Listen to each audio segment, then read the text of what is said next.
So IGN's getting cooked again for another horrible review. I feel like IGN have to be like the worst reviewers for games like possible. They've always been bullied over the recent years for just how poor their reviews are and how like random.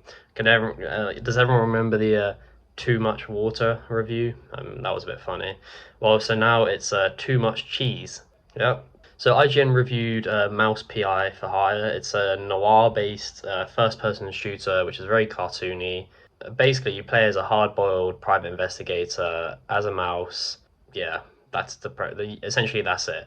And IGN gave it a 6 out of 10, which they said the game was really good, but the thing which brought it down was too much cheese references. Yes, in a game which solely, you're acting as a mouse, you are a mouse, you're fighting against mouse like villains as well.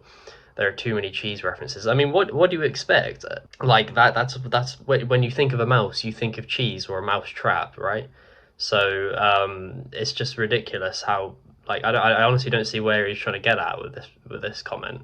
Yes, you're a noir detective as a mouse. Like, what do you expect? There's obviously going to be cheese references. So yeah, Mouse PI for Hire is a black and white 1930s cartoony style kind of noir detective story where everything and everyone is like mouse related or a mouse. The game leans heavily into sort of cheese puns, cartoon references, and self-aware humor pretty much constantly throughout the entire sort of like 8-10 hours, however long it takes to play.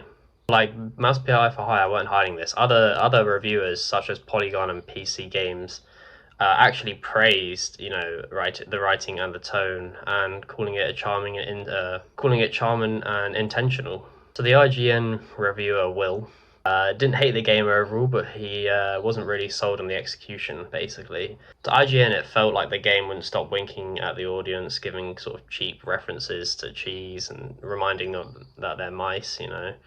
And therefore they gave it a 6 out of 10, which isn't bad. It's okay, but it has inconsistencies. I mean, obviously the backlash didn't take long. A lot of people basically said, it's a mouse game. What did you expect? The cheese jokes are like obviously going to be there.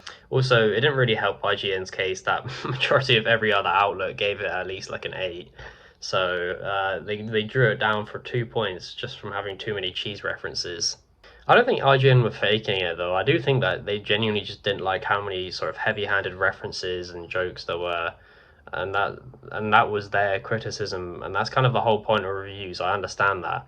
Except if constant cheese jokes annoys you, then you're probably not gonna like enjoy a game which like you act as a mouse. Like obviously you're not gonna enjoy it. But then if you like mice or cheese, then you might enjoy it more. I really don't know what was gonna happen in this case.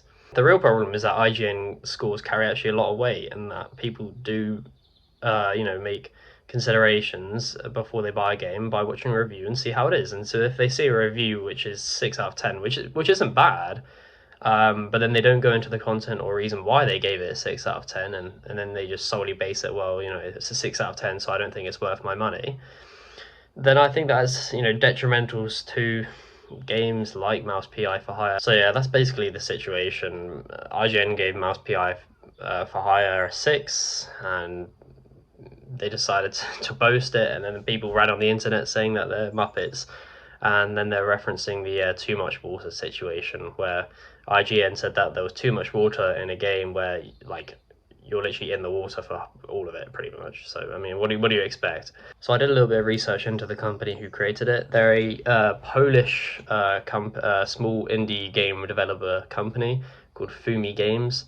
They use Unity as their like kind of a bit like Unreal Engine kind of thing. I don't know what it's as an engine to work on. I don't really know what it's called.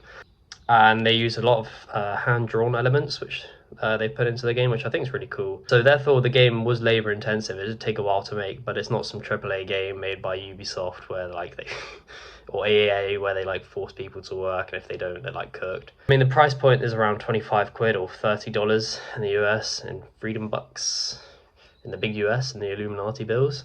Yeah, it's a bit like Schedule 1, to be honest, where it was run by one developer, except I think Mouse PI Fire had a couple more, but it's not exactly some, huge company. So they sort of do rely on the game being good to survive, and therefore IGN giving a bad review would turn people down from watching it, or playing the game.